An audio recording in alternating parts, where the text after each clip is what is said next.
côté blâme. Il y a du monde qui va avoir le filtre de blâme. À chaque fois quelque chose qui ne marche pas, il va dire ok, ça c'est les autres, c'est pas moi. Soyez toujours vous. À chaque fois que ça ne marche pas, pensez à vous. Ok, qu'est-ce que je peux faire de différent, tout simplement. Si vous essayez toujours la même chose, que ça donne le même résultat, ben écoute, c'est pas si smart que ça. Il faut penser à une autre façon pour avoir un résultat différent, tout simplement. La confiance. Ça, c'est le point numéro 5. Bell et Moneris, juste pour vous dire, c'est les deux meilleures compagnies au monde alors qu'on travaille avec eux. Ça marche? Bell et Moneris sont les deux meilleures compagnies au monde alors qu'on travaille avec eux. Si on change de compagnie, ça va être pour les meilleures compagnies au monde. C'est pour cela qu'on va travailler avec eux. Pour l'instant, il n'y a pas meilleur que Bell, il n'y a pas meilleur que Moneris. Moi, lorsque je me présente devant un client, je suis totalement, complètement vendu, mais pas à peu près à Bell. S'il me parle d'une autre compagnie, je dis écoute, je te comprends, mais Bell, c'est même pas comparable. Ça n'a rien à voir avec ce que vous avez présentement. Laissez-moi vous expliquer qu'est-ce que c'est. Parce que moi, à la porte, mon objectif, c'est de rentrer chez le client. That's it, that's all. Léopold, aujourd'hui, a dit, il y a une clé, 5 présentations par jour. Que ce soit pour Bell, Moneris, whatever, je suis certain, si on fait les 5 présentations par jour, on va devenir des top leaders. Exact. Alors, à la porte, moi, peu importe ce qu'il me raconte, moi, je suis vendu complètement. S'il me raconte son expérience, c'était pas bien avec Moneris ou avec Bell ou whatever, écoute, ça se peut, vous avez raison. C'est sûr si vous avez décidé de quitter, mais maintenant, moi, je viens vous voir avec des améliorations, c'est des choses à vous partager, vous êtes sur ma liste, j'aimerais vous parler de quelque chose de très, très important.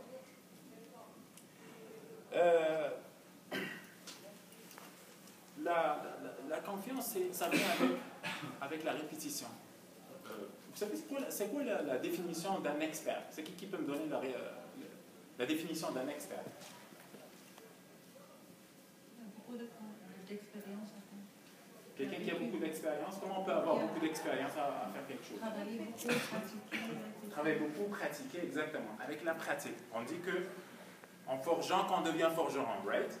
Alors, en faisant la chose la première fois, la deuxième fois, la troisième fois, on devient un expert, tout simplement. C'est ça. Si vous allez à Larousse, cherchez c'est quoi la définition d'un expert, c'est quelqu'un qui fait une tâche donnée plusieurs fois jusqu'à ce qu'il devienne le champion du monde à, voilà, peu importe la tâche, c'est quoi. Alors, essayez de devenir un expert dans ce que vous faites. Et si dans ce travail-là, on passe d'une phase à une autre. La première phase, on veut que la personne apprenne et devienne bonne à faire des ventes. Pourquoi? Parce qu'après ça, il deviendra un coach. Il va enseigner ce qu'il a appris aux autres personnes. Alors, il va enseigner. C'est qui entraîne du monde ici, dans cette salle, qui a commencé à entraîner? Ok, parfait. Tu as entraîné du monde, combien de personnes jusqu'à là? J'ai eu 2 observateurs et c'est le deuxième que C'est le deuxième? Est-ce qu'avec le deuxième, c'était mieux qu'avec le premier? La première, elle n'a pas encore commencé en fait. Ok. Mais est-ce que tu vois la différence entre le premier et le deuxième? Ah oui, oui. Est-ce que tu deviens meilleur? Qu'est-ce que tu penses si on va te donner 20 de suite pendant les 2 prochains mois ou le prochain mois? Après 20, comment tu vas être? Meilleur? En fait, je me suis rendu compte surtout que ça me forçait à bien faire les choses, parce que je veux lui montrer. C'est ça. Du coup, je vends plus en fait. Depuis que j'ai eu mes 2 hommes, en 4 jours, j'ai eu 3 ventes. Pour Moneris, c'est bien. Il se force à faire les bonnes choses. Belle. Il met le focus sur le processus. Qu'est-ce que ça lui donne? Des résultats. Il le voit lui-même. Il n'a pas besoin de quelqu'un qui va lui dire ça, mais il le voit. Et c'est ça. Lorsque tu appliques ça, tu commences à voir des résultats. Tu te dis, j'ai compris la game. C'est faire, refaire, peaufiner, raffiner, poser des questions, avoir la meilleure pratique possible, tout simplement. Le 6e point, c'est le mode automatique versus le mode manuel. C'est qui conduit ici? Qui conduit un auto? Parfait. C'est qui conduit un manuel? Pour les gens qui conduisent le manuel, pourquoi vous avez choisi le manuel? C'est quoi les avantages du manuel? Le contrôle. Le contrôle. Autre chose? La sensation. La sensation, ok. Il y a du monde qui aime ça, tu sais. Hein? C'est plus le fun manuel? Ouais. Vous êtes d'accord? Pour les gens qui ont l'automatique, c'est quoi les avantages de l'automatique? Hein? Parce qu'il y a un trafic, c'est le fun en automatique. Parce que le trafic avec le manuel, vraiment, ça fait mal aux pieds. Vous êtes d'accord? Sur la route, avec les clients, si j'ai une suggestion à vous donner, vas-y en mode automatique. tu as une tâche, c'est de rencontrer les DM, que par exemple sur Bell, on dit que la personne doit rencontrer une quarantaine de personnes. Sur Moneris, combien vous voulez rencontrer de personnes? C'est à peu près pareil. À peu près pareil. On fait une quarantaine de portes, c'est une bonne journée. Ok. Alors, on veut être en mode automatique. Puis dès que tu rencontres quelqu'un, on passe au mode manuel. Les sensations, le fun, le contrôle, etc. Soyez en mode automatique, en mode manuel le moment que tu rencontres quelqu'un. Le moment que tu parles à un DM, à ce moment-là, tu passes en mode manuel. Là, il y a plus d'émotions, il y a plus d'énergie, il y a plus de choses qui se passent. Dès que tu finis avec ton client, passe en mode automatique encore. Le client n'est pas intéressé, il n'est pas là, etc. Jusqu'à ce que je trouve un client qui est là, mode manuel encore. Plus d'émotions, plus de sensations, plus de choses. C'est comme ça que ça se passe. Pensez à ça, le mode automatique, le mode manuel. C'est une très bonne façon pour gérer les émotions pendant une journée. Est-ce que vous êtes d'accord que nos émotions, des fois, pendant une journée, c'est des up and downs? Des fois, on est excité, des fois, on est comme ça. C'est un mode automatique, le moment qu'il n'y a rien qui se passe. Mode manuel, lorsque vous avez un potentiel devant vous. C'est cool? Le prochain point, c'est le 7e point, c'est la compétition. Il a parlé de Michael Jordan, il a parlé de Kobe Bryant. C'est des compétiteurs comme ça se peut pas. C'est incroyable. C'est des gens qui n'acceptent pas la médiocrité, qui visent que l'excellence. Il n'y a pas que Michael Jordan et Kobe Bryant. Il y a toute personne que vous voyez, il a du succès, c'est quelqu'un qui est en compétition. Ce n'est pas quelqu'un qui est indifférent. OK?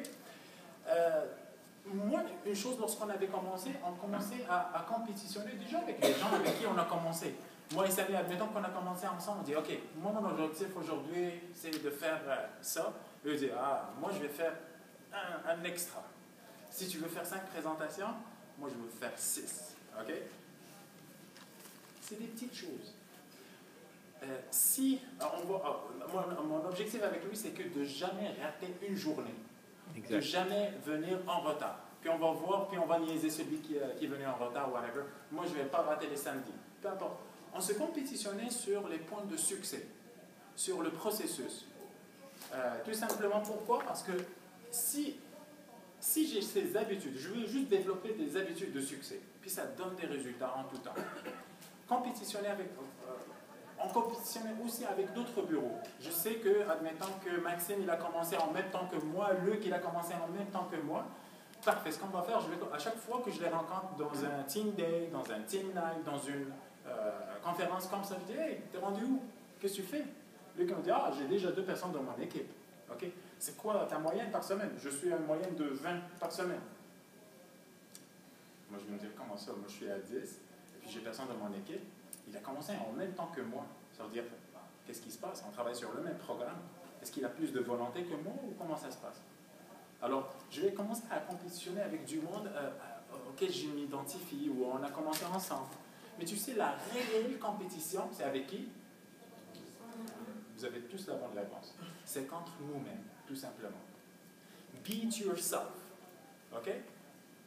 Do your best, forget the rest. Do your best, oublie le reste complètement. Beat yourself, every day, chaque jour. Essaie d'être une meilleure version de toi-même. Aujourd'hui, tu sais faire tant de choses, 36 choses. Demain, essaie que ce soit 37, 38. Aujourd'hui, par exemple, j'ai eu de la difficulté avec... moi, je me souviens, Samy se souvient très très bien de ça. Moi, j'avais de la difficulté avec les Chinois. À chaque fois que je tape un Chinois, je vois un Chinois, je sais que je ne vais pas signer. Dans ma tête, je ne peux pas signer. Un Chinois, je ne le signe pas. Puis à un moment donné, j'ai eu une conversation avec le gérant, puis il m'a dit, écoute, aujourd'hui, toi, ton objectif, cette semaine, tu fais des choses à la perfection. Mais si cette semaine, tu ajoutes une chose, tu signes un Chinois, c'est une semaine de succès incroyable. Alors moi, j'ai commencé à taper le porte, je cherche le Chinois. Dès que je vois un Chinois, un Chinois, ok, je vais m'essayer avec toi, ok. Je commence à pitcher, etc. Non. Ça marche pas. Ok, je cherchais le Chinois à tous les jours, à tous les heures, j'espère, je tape la porte et j'espère que c'est le Chinois. Qu'est-ce que je faisais? Tout simplement, je faisais face à mon adversité. Les choses auxquelles je n'ai pas de succès, je vais faire face à ça. Et puis jusqu'à ce que j'ai signé mon premier Chinois. Et guess what? Qu'est-ce qui s'est passé, Samy? Que des Chinois après. Je signais que des Chinois. J'étais la personne qui signait le plus de Chinois dans le bureau. C'est faux, mais c'était ça. Et j'étais la personne qui signait aucunement les Chinois. C'était impossible. Je croyais que moi, probablement parce que je suis grand, j'ai grand trop. Des fois, je pensais parce que je suis grand, je ne signerais jamais de Chinois.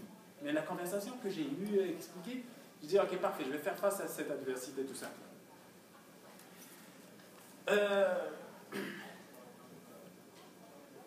Le 8e point, c'est passer à l'action.